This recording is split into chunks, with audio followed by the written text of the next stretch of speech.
Et nous parvenons, chers téléspectateurs, à notre débat principal centré toujours sur la guerre ou les attaques israéliennes sur la bande de Gaza. Et pour aborder ce sujet, mesdames et messieurs, nous avons le plaisir d'accueillir au bout du fil son Excellence ambassadeur Medhat El-Mellighi, ancien ministre adjoint des Affaires étrangères. Bonjour, monsieur l'ambassadeur. Bonjour à vous et à vos téléspectateurs. Merci. Premièrement, quand on parle de cette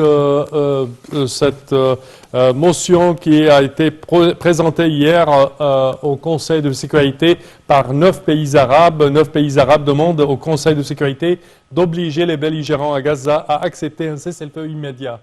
Comment voyez-vous cette motion et son effet sur le terrain? Est-ce que vraiment on peut s'attendre à un rôle des Nations Unies prochainement dans cette crise? Je pense qu'on a besoin d'une pression internationale, pas seulement les Nations Unies en tant qu'une entité qui représente la communauté internationale, mais on a besoin aussi d'une pression qui vient de tous les pays du monde pour arrêter, pour un cessez-le-feu. Ce qui se passe à Gaza maintenant, c'est un crime. Ce qui se passe c'est une violation claire du droit international, du droit international humain. Et je pense que la pression des Nations Unies toute seule, sans oublier certainement l'appui renverse des États-Unis et des pays occidentaux. Alors je pense que la pression des Nations Unies seule ne va pas suffire. On a besoin d'une communauté psychologique qui est en train de faire avec tous les appels téléphoniques et les conférences et tout ce que fait le président et le ministre des Affaires étrangères. Je pense qu'on a besoin d'une motion un peu internationale de tous les pays pour obliger Israël à arrêter son crime contre l'humanité. Le président de Fatah Sisi a parlé, a envoyé plusieurs messages dans ses discours, parmi lesquels, je cite, « Aujourd'hui, l'Égypte vous dit en termes honnêtes que la solution à la cause palestinienne ne consiste pas au déplacement de tout un peuple vers d'autres régions. La seule solution est plutôt la justice avec l'obtention par les Palestiniens de leur droit légitime à l'autodétermination et à vivre en dignité et sécurité dans un État indépendant sur leur terre comme le reste des peuples du monde. » Fin de citation. Comment voyez-vous ces messages?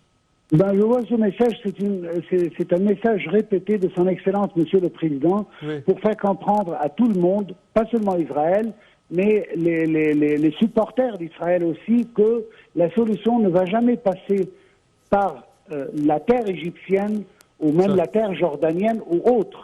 Oui.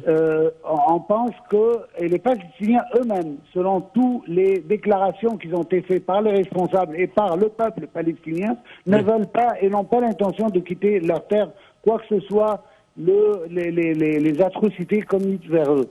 Oui. Mais cela dit, il y a toujours des bombardements incessables et cela doit arrêter parce que le problème, selon ce que je vois, qu'il y a une crise intérieure en Israël et que la solution, c'est de toujours continuer cette guerre. Sinon, le gouvernement peut tomber. On a vu tous dans les médias, dans les télévisions, les chaînes de télévision, on a vu qu'il y a des démonstrations à Tel Aviv et dans d'autres villes israéliennes contre le gouvernement qui n'a pas, selon eux, qui n'a pas fait son devoir à les protéger contre les attaques de Hamas.